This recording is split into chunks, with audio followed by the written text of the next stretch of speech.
Last Friday morning as the U.S. federal government shutdown entered its 35th day, there were reports of mounting flight delays in New York City's LaGuardia airport, as an unusual number of air traffic controllers had called in sick. If the government had been open, they would normally have received their paychecks on Friday, but for weeks their representatives and union leaders had warned that they were distracted at work, worried about how to put food on the table. Delays spread to other airports, including to the Washington, D.C. area and to Hartsfield-Jackson Atlanta International Airport, one of the world's busiest. The tension, and now danger, in the air was captured that morning by the Speaker of the U.S. House of Representatives, Nancy Pelosi, who tweeted, "Stop endangering the safety, security and well-being of our nation. Reopen government now." Shortly after 2 p.m., Mr. Trump announced that the government would be reopened for 3 weeks, until February 15, by which time, he said, the sides would have either agreed on a deal or he would declare a national emergency and build a wall on the Mexico border. While we may never know exactly why Mr. Trump flipped in the moment it happened, unless he tells us, this assumes he knows it himself. One can posit that a combination of several factors in decreasing order of importance made him blink in this war of attrition. The politics and more. First, and most importantly, the president saw that his plans were losing appeal to Republicans in Congress. Two bills that were tested back-to-back on the floor of the Senate on Thursday last week failed to get the required 60 votes on the floor, where Republicans have a 53-47 majority. The first bill had $5.7 billion in border wall funding, and the second, which was Democrat-backed, had no funding. Just prior to the vote, Republican senators reportedly met with U.S. Vice President Mike Pence to air their frustrations over the shutdown. Senate Majority Leader Mitch McConnell was reported to have said that the government should not have been closed in the first place, a change from his initial position of not wanting to forward any bills to the Senate floor that the president would veto. Also on Thursday, Commerce Secretary Wilbur Ross did a television interview in which he said he did not understand why furloughed workers were heading to food banks.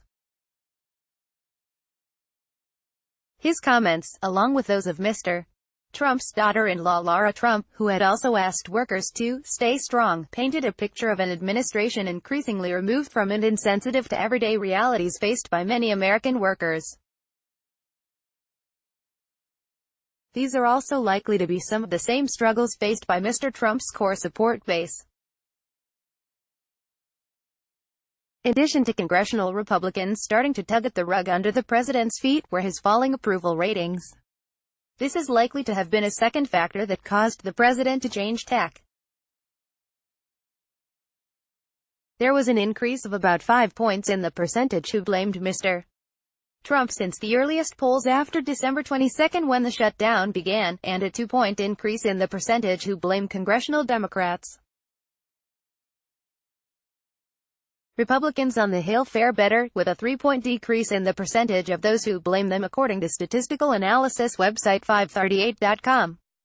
Importantly, independent voters, a key component of Mr. Trump's victory in 2016, were increasingly, by 7 percentage points, blaming him for the shutdown. Clearly, the president had painted himself into a corner by Thursday evening last week. After the two Senate bills failed, he made an offer for a prorated down payment on the wall to keep the government open for 3 weeks. This was rejected by the Democrats. Friday morning's flight delays were a high-profile event in a high-profile city, which also happened to be Mr. Trump's hometown. Understaffed air traffic control was also putting people's lives at risk. LaGuardia may have been the straw that broke the camel's back. What next? It is unlikely the government will shut again on February 15. That has proved to be an expensive exercise, costing the economy some $11 billion, as per the Congressional Budget Office, and approval ratings for some parties to the standoff. Bills are also being introduced to fund the government in the event a deal is not reached. Yet building a wall is one of Mr. Trump's foundational promises to his constituents, and so he is likely to do whatever he can to deliver on that. Lynn Sweet of the Chicago Sun-Times told CNN on Sunday about a recent luncheon Ms. Pelosi had attended. According to Ms. Sweet, Ms. Pelosi, gesturing at flowers on the table, said, "President Trump could look at these, planted along the border, and he would say, 'This is a wall.' However, Ms. Pelosi meant it." The statement provides a hint as to how the next 3 weeks may go. Mr. Trump has already attempted to back away from the need to have a 2,000-mile physical wall, for instance by talking about a smart wall, a concept floated on the Hill by House Majority Whip Democrat James Clyburn.